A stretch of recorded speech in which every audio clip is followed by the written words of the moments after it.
दोस्तों अभी social media पर तमाम तमाम खबरें चल रही हैं, कहीं कुछ तो कहीं कुछ तो कहीं कुछ। हाँ दोस्तों, सुन करके दिमाग घूम जाएगा। ऐसा ऐसा खबर चल रहा है, अब हम क्या ही बताएं। अब ये भी खबर चल रहा है कि लप्पू का सारा परिवार भाग गया है, भाग खड़ा हुआ है, उनके ऊपर एफआईआर हो गई है। तो ये सारे लोग भाग गए हैं, कोई नज़र नहीं आ रहा है। अब जब होगा तब हम कहेंगे भाई कि वाकई में हुआ है, क्योंकि अभी तो हम देख रहे हैं कि कंट्रोवर्सी ही चल रहा है। साहब से कुछ सवाल पूछा जाता है तो कहते हैं कि ये मेरा केस है और इस केस को ख़राब ना करें। बात सही है भाई कि कोई कोई पका रहा है और उसमें कोई नमक डाल देगा तो आप नमक डाल चुके हैं और उसके बाद डाल देंगे तो वो तो ख़राब होना ही है ना। आप मिर्चा डाल चुके हैं उस पर, अब कोई और मिर्चा डाल देगा तो ख़राब है, होगा ही ना। तो अब देखना है कि खिचड़ी कैसे पकती है। हमें तो खिचड़ी पकने से मतलब और खिचड़ी हमें खाने से मतलब। हम मतलब हमारे ये है कि ये भगोड़ी यहाँ से जानी चाहिए, उनके बच्चे यहाँ से जाने चाहिए, बस हमारा, बस दैट्स इट। ना हमें कुछ और चाहिए, ना हमें कुछ और चाहिए, बस हमें इतना ही चाहिए। हमें किसी के साथ लड़ाई झगड़ा आपस में, भारत के लोग आपस में लड़ रहे हैं, जाति वाती भी कर रहे हैं, तो हमें इन सब चीज़ों से क्या मतलब भाई। और क्या ज़रूरी है कि कोई सीमा सपोर्टर है, कोई आपका हैदर सपोर्टर है तो आपस में भिड़ जाओ, आपस में लड़ जाओ, क्या मतलब है इन सब चीज़ों का। हमें सिर्फ ये चाहिए कि इनके बच्चे यहाँ से चले जाएं और ये बोदली यहाँ से चली जाए, बस। दावे तो बहुत बड़े बड़े हुए हैं, माना कि अभी काम अभी दिख नहीं रहा है। जो भी जो भी दावे हुए हैं और उन सब चीज़ों पर क्या बोलते हैं, काफ़ी लोगों ने मजाक भी बनाया है। तो सर जी ने तो एकदम सबको डरा दिया है, सबको क्या कहिए, मतलब सबको बोले हैं कि चुन चुन के सबको तो इसीलिए सब लोग डर गए हैं कि अभी इनका मतलब इनको कोई ट्रोल नहीं करेगा भाई। ट्रोल नहीं करेगा तो ट्रोल सर जी हैं तो बात माननी पड़ेगी कि सर जी जो करेंगे, जो मतलब देखिए, जो इंसान बोलता है वो चीज़ करना चाहिए। अगर नहीं होता है तो इंसान थोड़ा सा ये हो जाता है, अगर नहीं हो पाता है ना तो इंसान उसको कम आंकने लगते हैं, उसका वैल्यू कम हो जाता है। तो यही चीज़ें हैं, इसीलिए सर जी ने कहा है कि मेरे बारे में कोई उल्टा सीधा नहीं बकवास करेगा, कोई नहीं करेगा। अगर किया तो मैं ढूंढ ढूंढ के, तो इसलिए कोई बकवास ना करें और इंतज़ार करें सही रिजल्ट का कि ये भगोड़ी यहाँ से भागने वाली है। और हाँ, सारी चीज़ें तो हो चुकी हैं, हमने भी देखा है स्टार्टिंग से सारी काम हो रहे हैं, और अगर काम नहीं हो रहा है तो इसको इतना डर क्यों होता। इसको तो डर है ना, डर तो है, भयानक वाला डर है। इसीलिए ये आजकल लाइव भी नहीं आ रही है और इधर उधर दौड़ रही है। सुनने में आया है कि कैंप में जा रही है, वहाँ इसको नागरिकता के लिए कुछ प्रोसेस है। मुझे तो सरकार से भी शिकायत है भाई, सरकार अगर ये लागू किए हैं, सीए एनआरसी वगैरह लागू किए हैं, लाए हैं, तो उसको लागू क्यों नहीं किए हैं, उसको इम्प्लीमेंट करना चाहिए ना। तो ये इम्प्लीमेंट नहीं करके ये सब कागज़ों में दिखा रहे हैं, इसका मतलब सरकार को भी मतलब इन सब चीज़ों में, अपने कानून पर भरोसा नहीं है और जो ये सब चीज़ लाए हैं उस पर ही भरोसा नहीं है इनको। इसलिए तो, नहीं तो ये तो भगोड़ी कब के भाग चुकी होती है और यहाँ सरकार ही इसको प्रोटेक्ट कर रही है।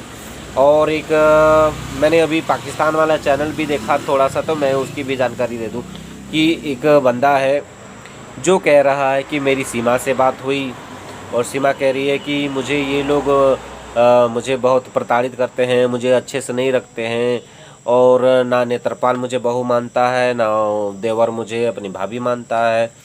इस तरह की बातें सुनने के लिए मिल रही हैं और मैं यहाँ बहुत परेशान हूँ। मैं यहाँ से चली जाना चाहती हूँ, लेकिन मैं क्या करूँ, मैं फंस चुकी हूँ। और यहाँ के रबूपुरा का थाना का जो एसएचओ है, उसने मेरे साथ 2 बार शोषण किया है। तो ये सारी बातें वो उस पाकिस्तानी चैनल पर हो रहा था, तो पाकिस्तानियों पर तो मुझे भरोसा नहीं रह गया भाई, क्योंकि ये लोग ना आए दिन झूठ बोलते हैं, झूठ परोसते हैं। मुझे इन सब बातों पर तो भरोसा तो नहीं है, लेकिन मैं आपको बता इसलिए रहा हूँ क्योंकि आपका भी विचार होना है ना, आप भी क्या सोचते हैं, क्या समझते हैं, क्या ये सब सच हो सकता है या नहीं हो सकता है। और रिकॉर्डिंग है मेरे पास, पहले बोलता है, उसके बाद बोलता है कि रिकॉर्डिंग मैंने की थी लेकिन वो रिकॉर्डिंग मैंने बाद में चेक किया तो पता चलता है कि वो रिकॉर्डिंग ही नहीं हुई है। ले, तो ये बात भी है। और पहले बोल रहा था रिकॉर्डिंग है मेरे पास। तो पाकिस्तानियों पर आप लोग कितना भरोसा करते हैं? पाकिस्तानियों को भले देख लेते हैं थोड़ा देर, लेकिन इन पर तो भरोसा मुझे बहुत कम लगता है, क्योंकि ये लोग सिर्फ और सिर्फ अपना चैनल चला रहे हैं।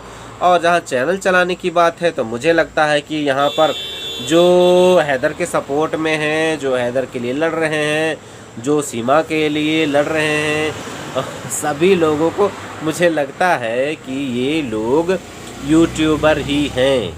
और यूट्यूबर दूसरे को बोलते हैं कि आप यूट्यूबर हो, आप यूट्यूब चैनल चला रहे हो, तो भैया आपके चैनल पर भी तो ऐड चलते हैं।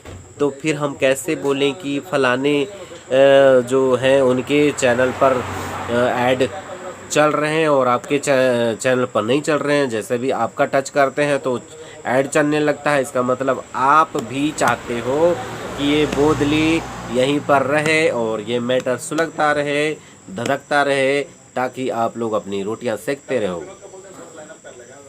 भले हम लोग हैं, हमारा कुछ नहीं है, तो हमारा जो क्या बोलते हैं, हमारा जो मोनेटाइजेशन है, हमारा मोनेटाइजेशन हमने ऑफ करके रखा हुआ है, क्योंकि हमें सिर्फ अपने देश से प्यार है। हमें पैसे वैसे से कोई मतलब नहीं, हमें पैसे की बहुत ज़रूरत है भाई, बहुत ज़रूरत है। ना हम टाटा है, ना बिरला है, ना करोड़पति है, लेकिन हमारा क्यों चैनल में ऐड हमने बंद करके रखा हुआ है? भले कंपनी एक आध चला दे, लेकिन हमारा बंद है। और बाकी सबका हम देखते हैं कि चैनल पे चल रहा है और कहते हैं कि हमने ये कर लिया, हमने वो कर लिया, हमें पैसे की ज़रूरत नहीं है, हम ये करते हैं, वो करते हैं, फलाना धुसकाना ढिमकाना, बहुत तरह तमाम तरह से होते हैं। लेकिन सबका चलता है तो हम किसकी बात को सही माने? तो कुछ लोगों को इस चीज़ में बुरा भी लगता होगा कि हमने ये सब सारी बातें बोल दी, मतलब हमने धोती खोल दी। तो ये लोग ऐसा क्यों बोलते हैं? नहीं बोलना चाहिए। किसी को ये जग जाहिर नहीं करना चाहिए कि हम निस्वार्थ भाव से काम कर रहे हैं। निस्वार्थ भाव से हम हैं तो हमें निस्वार्थ ही होना चाहिए। अब देख रहे हैं सबके चैनल पर ऐड चल रहे हैं। वीडियो देखना चाहते हैं कि क्या अपडेट आया, तो वहाँ ऐड दनादन चलता है। अब ये ऐड का मतलब क्या है? ऐड का मतलब पैसा है। अब पैसा तो सभी लूट रहे हैं भाई, इसीलिए ये चाहते हैं कि ये बोदली यहीं पर रह जाए और इसका केस लंबा खिंचता रहे। मुझे तो यही लगता है। शायद किसी को बुरा लगता होगा तो भाई मुझे माफ़ कर देना, क्योंकि मैं किसी को बुरा लगने के लिए नहीं कह रहा हूँ। यहाँ पर सवाल पूछने पर भी लोगों को बोल दिया जाता है कि आप फलाने पार्टी से मिल गए हो, आप फलाने पार्टी के हो चुके हो, और आप गोद में बैठे हो, आपको पैसे मिल गए हैं, आप बिक चुके हो। ये सारी तमाम चीज़ें सुनने के लिए मिलती हैं। तो लोगों को चुन चुन करके भी वाट लगाने की बात कही जाती है। तो भाई डर भी लगता है कि हमें तो चुन चुन के, हमें ढूंढ के हमें पकड़ लेंगे, जेल में डाल देंगे। भाई सच बोलने वाले को तो सच में जेल में डाल ही देना चाहिए, क्योंकि सच बोलने वाले को ना, सच जो बोलता है उसको दबा देना चाहिए, ताकि आपका झूठ हमेशा फलता फूलता रहे। ठीक है। किसी के फेवर में हो सकता है मेरी बात और किसी के फेवर में नहीं हो सकता है, तो आप दोनों से मैं माफ़ी चाहता हूँ भाई। मेरा कोई इंटेंशन नहीं है, जो मुझे दिखता है वही मैं बता रहा हूँ, इसमें और कुछ वैसा है नहीं। और क्या बोलें, तो कोई इंसान अगर सवाल करता है किसी चीज़ को लेकर के, तो उनको ऐसी बातें नहीं सुनानी चाहिए। सामने वाले को बुरा लग जाएगा तो हो सकता है कि आपकी और धोती खोल दे तो आप हो सकता है कि आप अंदर में कुछ ना पहने हो। और इसीलिए किसी को ये मत करो, किसी को चैलेंज मत करो, किसी को उंगली मत करो। अगर उंगली करते हो तो आप खुद फंसोगे, और खुद इसीलिए फंसोगे कि कमजोरियाँ आपके अंदर भी हो सकती हैं। भले आप परफेक्ट हैं, परफेक्शनिस्ट हैं, लेकिन हो सकता है मे भी कि आपके अंदर कमजोरियाँ हों, तो और नहीं भी हों, अगर देर सवेर हो, तो इस चीज़ को लेकर के आप पे उंगलियां उठ सकती हैं। तो अपनी छवि को बरकरार रखना चाहिए और अच्छे हमेशा रहें। और मैं क्या बोलूं, अब आप लोग खुद ही जवाब दीजिएगा भाई। मैं क्या बोलूं, मैं किसी के बारे में बोलूँगा तो लगेगा कि बोलता है, इसलिए मैं नहीं बोलता हूं ज़्यादा। ठीक है दोस्तों। ओके, अपना अपना ख्याल रखिएगा, बाय, टेक केयर।